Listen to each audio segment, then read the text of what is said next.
Hello everyone, welcome to PW only IAS और स्वागत है आपका आज की प्लेसेस इन न्यूज़ के सेशन में। हम इंपॉर्टेंट जगहों को मैप करेंगे, मार्क करेंगे और मैं उम्मीद करता हूं कि आप इस वर्ल्ड मैप पे इस वीडियो के बाद आके दोबारा उन जगहों को ईजिली मार्कअप कर पाएंगे। इस हफ्ते कुछ चीज़ें हुई हैं जो बहुत इंपॉर्टेंट है। फॉर एग्जाम्पल जी7 की समिट कहाँ हुई है? इटली में हुई है। तो क्या आप इस मैप पर इटली को आइडेंटिफाई कर सकते हैं? क्या इटली ये देश है या ये देश इटली है? इस मैप में यूके तो हमें पता है यहाँ पर है, फ्रांस जर्मनी में पता है इस रीजन के आसपास है। इटली कहाँ है? तो इटली बिल्कुल यहीं पर है। यहाँ पर आपका मेडिटेरेनियन सी है, एड्रियाटिक सी, इसके पास यहाँ पर इटली का स्टेट है और इटली में ही जी7 की इस बार मीटिंग हुई है। लेकिन सिर्फ इटली ही नहीं, ऐसी कई चीज़ें हैं जो हम डिस्कस करेंगे आज के वीडियो में। तो मुझे उम्मीद है कि जब आप क्लासेस ख़त्म करें तो आकर मैप पे इजीली आइडेंटिफाई कर पाएँ, ताकि आपको जाकर आगे कोई रिविजन ना करना पड़े। इन वीकली वीडियोज़ के थ्रू ही आप सारी प्लेसेस को मार्क कर पाएँ। तो चलिए शुरू करते हैं डिस्कशन। और डिस्कशन शुरू करने से पहले आपके लिए एक बहुत ही खुशी की खबर है। प्रतिज्ञा दिवस, यूपीएससी का सबसे बड़ा फेस्टिवल, फिर इस बार होने वाला है 22 जून को पटना में या पटना के आसपास। अगर आप हैं तो वहाँ पहुँच सकते हैं। आप ऑनलाइन भी हमारे only IAS UPSC YouTube channel पे से देख सकते हैं। जो सबसे बड़ा प्रतिज्ञा दिवस का फेस्टिवल है वो इस बार फिर 22 जून को मनाया जाएगा, जहाँ आपके लिए बहुत सारे गिफ्ट्स हैं, बहुत सारे ऑफर्स हैं।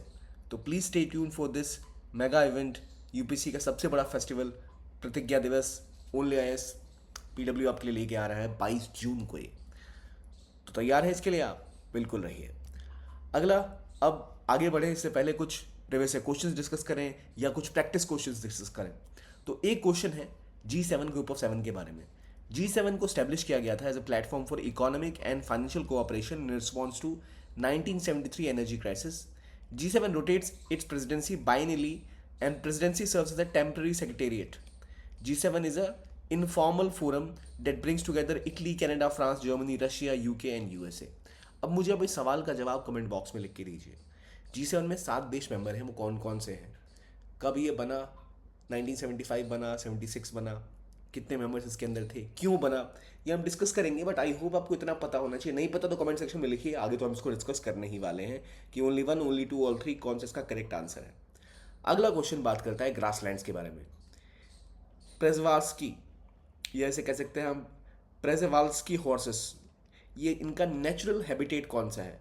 पुस्ताज of Hungary, veld of South Africa, downs of Australia या फिर स्टेप्स ऑफ कजाकिस्तान। असल में ये सारे ग्रासलैंड्स हैं। दुनिया में बहुत सारी इंपॉर्टेंट ग्रासलैंड्स हैं जिनकी लोकेशंस आपको पता होनी चाहिए।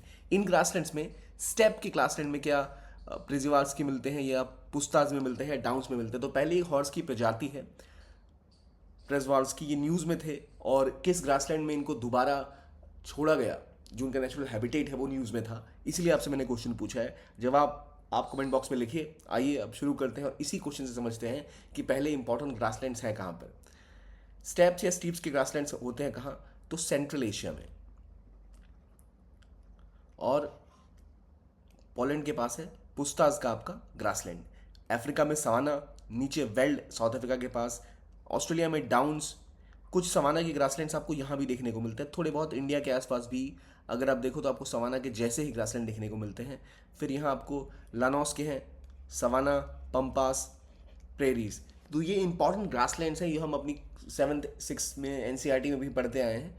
तो एक बार रिवाइज जरूर कर लें कि आपसे पूछा जाए कि डाउन्स कहाँ पर है, तो ऑस्ट्रेलिया में है। लानोस कहाँ पर है? तो क्या वो कोलंबिया में है या वो अर्जेंटीना में है?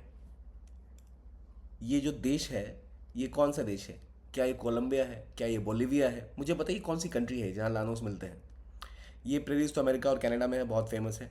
तो इस तरह जो इंपॉर्टेंट ग्रासलैंड्स हैं आपको पता होना चाहिए। कैंटरबरी पूछो तो कहाँ होना चाहिए? Canterbury is in New Zealand, Downs is in Australia, Wales is in South Africa.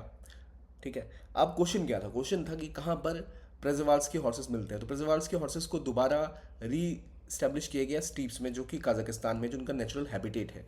तो ये वाइल्ड हॉर्स है जिनको दोबारा यहाँ पर कजाक के प्लेन्स में भेजा गया। यहाँ पर इनके ग्रासलैंड में ये इनका नेचुरल हैबिटेट वहाँ पर है। तो यूरोप से इनको ले जाया गया था, तो काफ़ी न्यूज़ में थे ये। और प्रेजेवाल्स की हॉर्सेस जो, इनका नाम असल में एक रशियन नाम के ऊपर पड़ा हुआ, इसलिए आपको नाम रशियन से सुनाई देगा, लेकिन ये असल में कजाक या सेंट्रल एशियन ऑरिजिन के हॉर्सेस हैं। तो हम जब ये पढ़ रहे हैं तो ये भी देखिए सेंट्रल एशियन रीजन कहाँ है। तो देखिए यहाँ पर एक वाटर बॉडी है, ये है कैस्पियन सी। कैस्पियन सी से लेकर मंगोलिया और चाइना तक का जो रीजन है उसमें आपके सेंट्रल एशियन कंट्रीज आती हैं, जहाँ पर आपकी कंट्रीज आती हैं 5 central Asian countries, five central Asian countries which are Turkmenistan, Uzbekistan, Kazakhstan, Kyrgyzstan and Tajikistan. अब देखिए यहाँ पर सवाल ये है कि कैस्पियन सी से किसकी किसकी बाउंड्री लगती है। तो कज़ाकिस्तान और तुर्कमेनिस्तान दो ही ऐसे देश हैं सेंट्रल एशिया के जिनकी बाउंड्रीज कैस्पियन सी से लगती है। यहाँ उज़्बेकिस्तान और कज़ाकिस्तान यानी एरएलसी अगर मैं आपसे पूछूं तो एरएलसी की बाउंड्रीज लगती है यूके के बीच में, यानी उज़्बेकिस्तान और कज़ाकिस्तान के बीच में। अगर मैं बात करूं कि कैस्पियन सी से किस किस देश की बाउंड्री लगती है जो सेंट्रल एशियन कंट्री है, तो आपका जवाब होगा टी के, तुर्कमेनिस्तान और कजाकिस्तान। असल में अगर आप पूरा देखो तो ये आपको एक तरह से तारिक सा दिखाई देगा, ठीक है। तारिक कैस्पियन सी के आसपास की कंट्री को कहते हैं Turkmenistan, Azerbaijan, Russia, Iran and Kazakhstan. इन देशों की बाउंड्री कैस्पियन सी से लगती है, जिनमें टीके इज इन सेंट्रल एशिया। एरएलसी दो देश हैं, यहाँ आपको एरएलसी दिख रहा है, उज़्बेकिस्तान और कजाकिस्तान के बीच में। तो ये बात है सेंट्रल एशिया के रीजन की। तो यहाँ पर आपकी 5 कंट्रीज हैं। इंडिया के ठीक ऊपर जो रीजन है वो है तजिकिस्तान। तजिकिस्तान में इंडिया के 2 बेसेस हैं, एक आइनी एयर बेस और एक फारखोर एयर बेस। इकलौती ऐसी कंट्री जहाँ भारत की एयर बेस है किसी भारत के अलावा कहीं दूसरी देश में, तो वो है तजिकिस्तान, इंडिया के ठीक ऊपर, जो बहुत स्ट्रेटेजिकली इंपॉर्टेंट है, जहाँ से इंडिया पाकिस्तान के ऊपर कल को चाहे तो दबाव भी बना सकता है। उसके ऊपर आता है किर्गिस्तान, उज़्बेकिस्तान, तुर्कमेनिस्तान और कजाकिस्तान। कजाकिस्तान से इंडिया यूरेनियम भी सप्लाई लेता है। तुर्कमेनिस्तान के साथ तापी गैस पाइपलाइन की बात चली थी, Turkmenistan, Afghanistan, Pakistan, India gas pipeline. तो ये बहुत इंपॉर्टेंट और रेलिवेंट रीजन है जहाँ इंडिया और ज़्यादा कोलेबरेट करना चाहता है। तो यहाँ कौन कौन सी कंट्री है, लेक बल्कश कहाँ पर है, तो वो कजाकिस्तान के अंदर ही है। तो इस तरह की जो वाटर बॉडीज़ हैं, कौन सी कंट्री यहाँ लोकेटेड है, ये आपको पता होना चाहिए। आई होप अब आपको आइडिया लग गया होगा, ठीक है। यहाँ पर आपका ये अजरबैजान का कंट्री आती है, ठीक है। ये तो ऊपर आपको पता ही कौन सी कंट्री है, कौन सी कंट्री है, ये कौन सा रीजन है, रशिया, ईरान और अजरबैजान, कजाकिस्तान, ये आपको पता लग गया यहाँ से। अब अगली न्यूज़ के ऊपर आते हैं, जो है तामसुई रिवर। तामसुई रिवर कहाँ पर है? देखिए तामसुई रिवर न्यूज़ में बहुत कम रही है लेकिन बहुत रेलेवेंट है। तामसुई असल में एक ऐसी रिवर है जो ताइवान में बहती है। अब इसको हमें याद करना क्यों है? क्योंकि ताइवान के इस रीजन में ये वो जगह है जो ताइवान स्ट्रेट से, ये रिवर ताइवान स्ट्रेट से बहती है और वहाँ से जाती है ताइपी तक, जो उनकी राजधानी है वहाँ तक जाती है। अब कहानी ये हुई है कि इस रिवर के आसपास एक नाव आके टकराई, जिस नाव में चाइनीज़ नेवी का एक ऑफिशियल था। चाइना ने कहा कि हमारी मर्जी से नहीं गया, अपने आप बंदा भाग के चला गया ये, लेकिन इससे हुआ ये कि ताइवान के लिए बहुत बड़ा सिक्योरिटी थ्रेट बन गया। तो ताइपी, अगर आपको पहुंचने की राजधानी अगर पहुंचना है तो इस रिवर के थ्रू आप पहुंच सकते हैं। तो ये इनके लिए बहुत इंपॉर्टेंट एक सिक्योर रिवर है।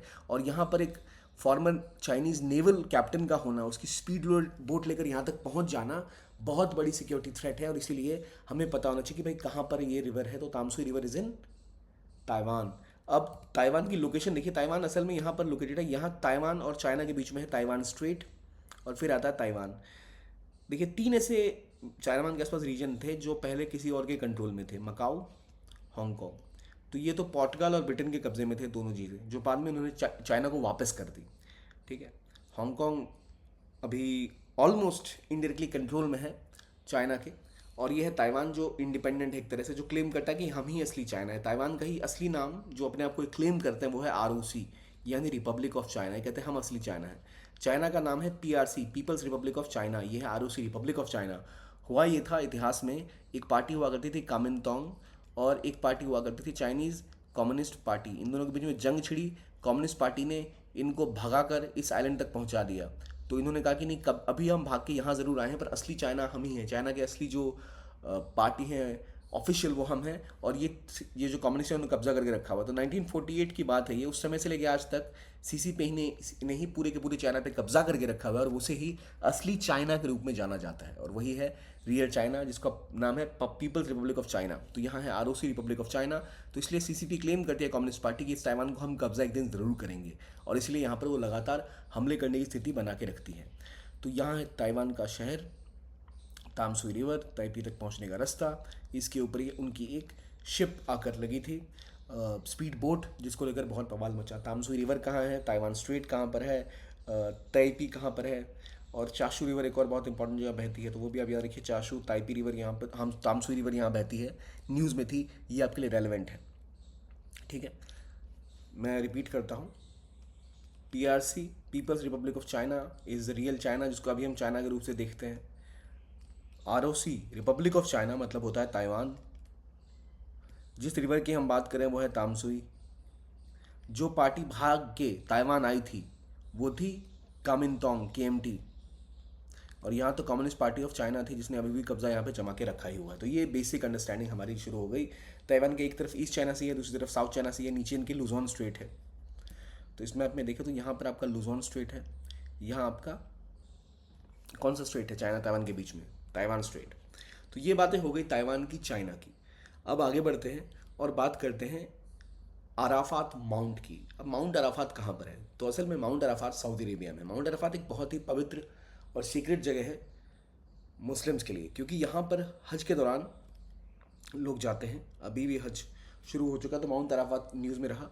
माउंट अराफात कहाँ सिचुएटेड है? तो सऊदी अरेबिया में। देखिए सऊदी अरेबिया में ही सबसे इंपॉर्टेंट इस्लामिक साइट्स हैं, यानी मक्का और मदीना।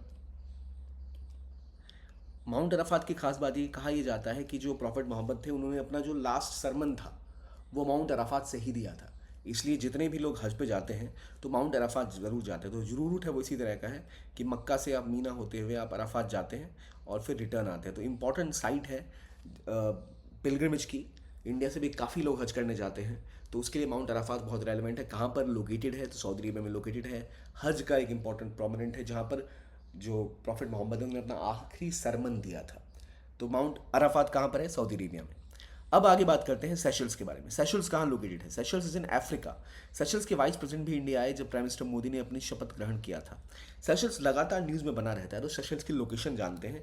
सेशल्स में मेडागास्कर के ठीक ऊपर लोकेटेड एक छोटा सा आइलैंड है सेशल्स, जहाँ बहुत सारी संख्या में इंडियन ओरिजिन के लोग रहते हैं, जो इसको बहुत रेलिवेंट बनाता है। और क्योंकि ये अफ्रीका के पास है, जहाँ पर लगातार चाइनीज़ प्रेजेंस बढ़ती जा रही है, तो इंडिया वहाँ इन्वेस्ट करके अपने आप को एक बेहतर पोजीशन में डालना चाहता है, अपनी स्ट्रेटेजिक प्रेजेंस बढ़ाना चाहता है। क्योंकि आप देखिए यहाँ पर है रेड सी,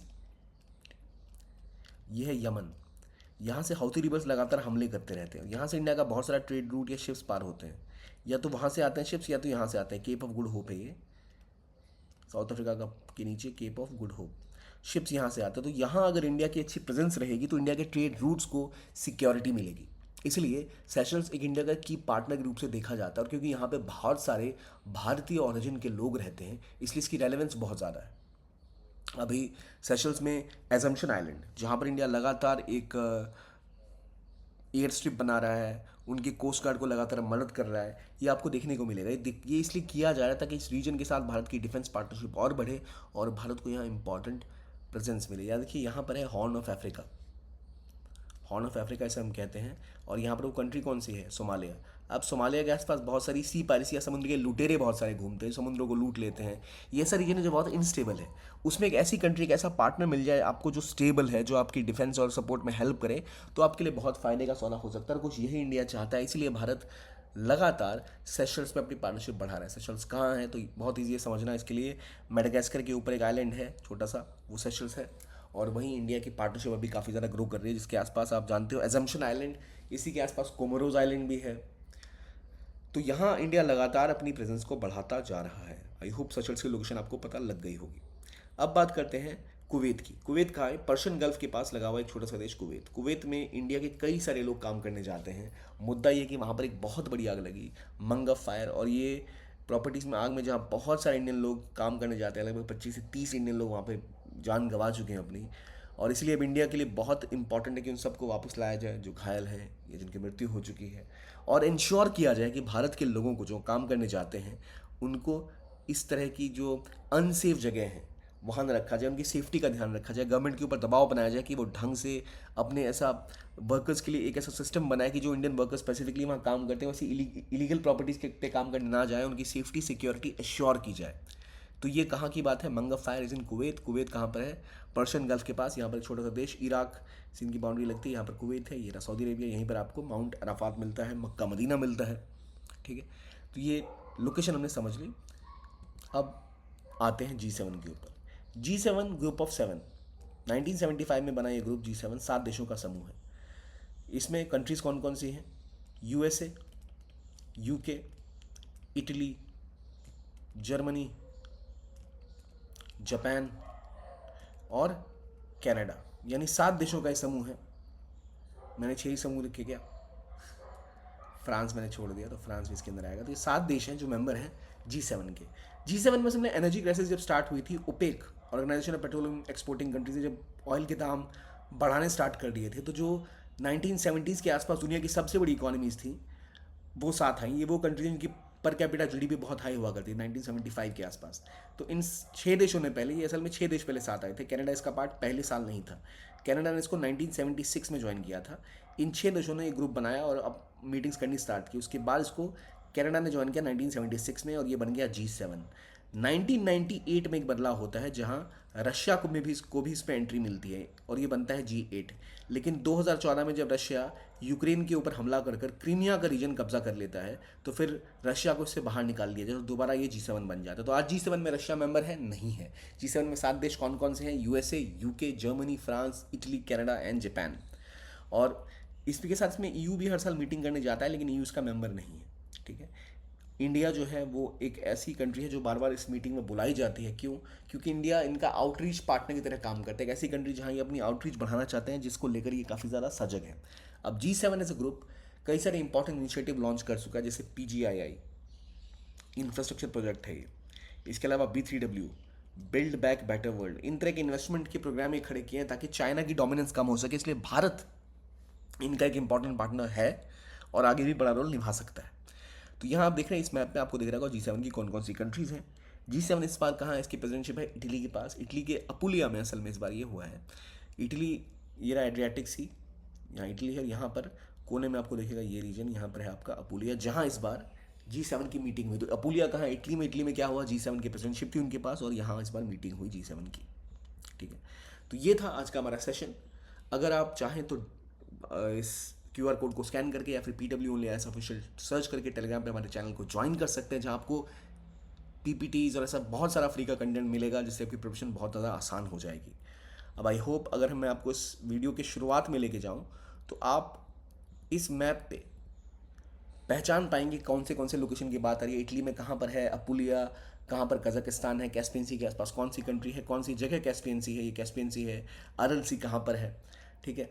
तामसुई रिवर कहाँ बहती है, ताइवान कहाँ पर है, तो इस तरह आप उसको लोकेट करें। ताइवान स्ट्रेट कहाँ पर है, तो ये सब चीज़ें आपको ध्यान रखनी ज़रूरी है। तो ये था आज का वीडियो। देखने के लिए बहुत बहुत धन्यवाद। Keep on watching PW only IAS and have a nice day.